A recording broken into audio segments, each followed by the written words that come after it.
Today on Kory's Rides, we're going to talk about Bridgestone motorcycles. Not Bridgestone motorcycle tires, Bridgestone motorcycles. The tire company is the same company that made the motorcycles, but the tires and the actual motorcycles made under their name are two separate things. So let's go ahead and roll the intro and get into it.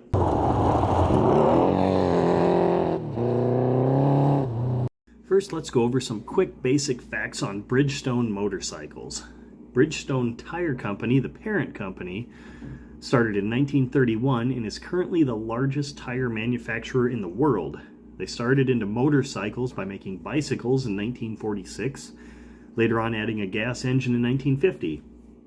It was just a friction drive motor above the rear tire, and it was still on a bicycle.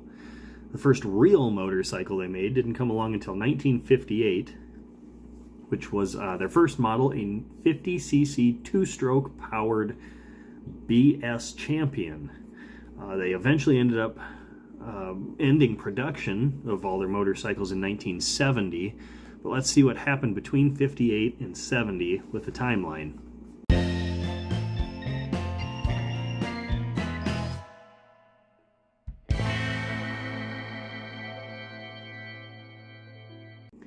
Like I said, they started with the BS Champion.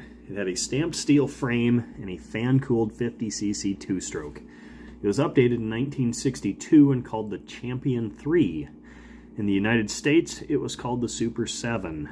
During 1965, Bridgestone hired engineers that had worked for Tohatsu and used their racing know-how to create a rotary valve 90cc engine.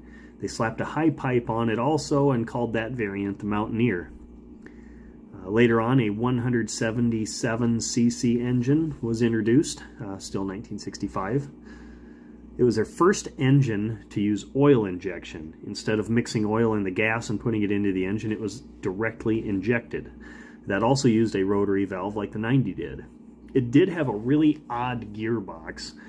It had a 4-speed gearbox with a separate lever to make it into a sportier 5-speed. Because of that transmission, they called it the dual twin. It had nothing to do with the engine, just the transmission. It was a single-cylinder engine. They had a high-piped version called the Hurricane also. Really easy to just put, low exhaust on something and have it a street version. Exact same bike with a pipe that comes up higher on the bike. Call it a Scrambler edition. Very easy to make more models that way with just a pipe change. They called that high-piped one the Hurricane. They did a limited number of racer editions with this engine in 1967. It featured a little bit of engine tuning and a modified disc valve. 1966, they came out with a bike that was mostly a Super 7, but 10cc larger displacement than before. They also released a 200cc engine this year, and in 1967, the next year, they put it into a dual twin bike to create the 200 Mach 2. It was available in RS, Road Sport, or SS, Street Scrambler trim. Again, throw a pipe on it, got another model. The only other production model they actually produced was the 350. It came in GTR, which was street style, and GTO, which was Scrambler trim. It was available in 1967, and it was a 345cc air-cooled two-stroke parallel twin and produced a claimed 37 horsepower. 2 carburetors controlled by rotary valves fed the engine to a red line of 7,500 RPM. It had a 6-speed transmission that could be operated with either foot. You could switch the brake and the shifter around. Back at this point in history, motorcycle control layout was not exactly set in stone, but this is kind of late to be doing that. There are some right side shift Harleys. A lot of British bikes had right side shift and reverse patterns, so it was one up and then the rest down. Also unusual for a transmission in these Bridgestone bikes, neutral was at the top of the range after your top gear. So in the GTO, after you shifted into 6th gear, if you pulled the lever up again, it'd put it into neutral, instead of having that between 1st and 2nd gear like most other bikes. Bridgestone did do some racing with bikes from 50cc all the way up to 350cc. Their smaller bikes actually used modified Tohatsu engines. They actually did pretty well at first.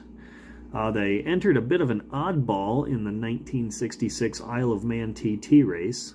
The bike, which that race was actually delayed because of, I think it was Merchant Marine strikes or something like that.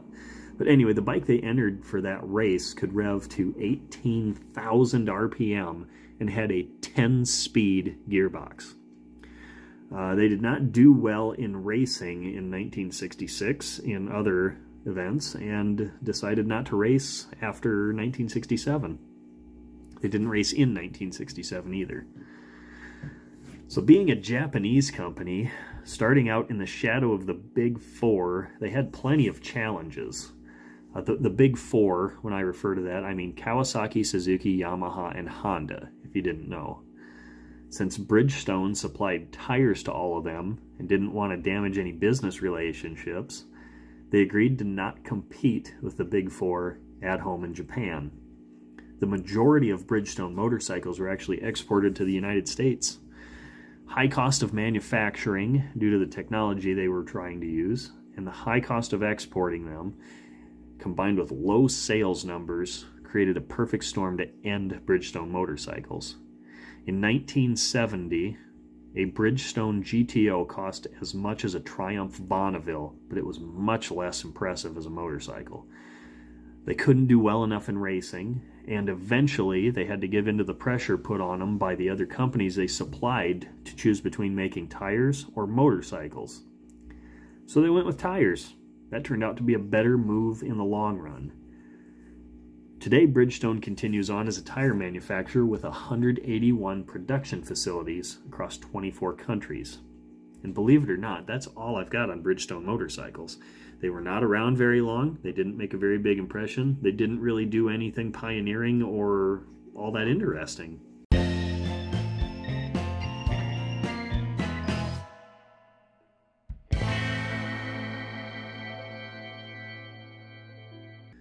So hopefully you learned something new about them and have a better picture of what this mostly forgotten motorcycle brand is. And at this point, I usually like to share my firsthand experience, but the only Bridgestone I've ever actually seen was a very sad-looking heap in the corner of a barn. I don't even know what model it was. I just know it was a Bridgestone. I had the opportunity to buy it for about $200, but I saw no way to restore it to a usable machine. And even then, I didn't see any real value in the end if I did that. So I just left it in the barn to die. It's not exactly well known or desirable. And because of that, and because of the lack of parts availability, they're all pretty much gone, unless they're museum pieces. So if you made it this far, I want to thank you for listening to my very short podcast about Bridgestone motorcycle history.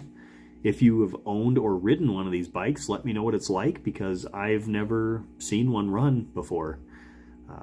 If you'd like to hear about a specific manufacturer in the next episode, you can drop that down in the comments section.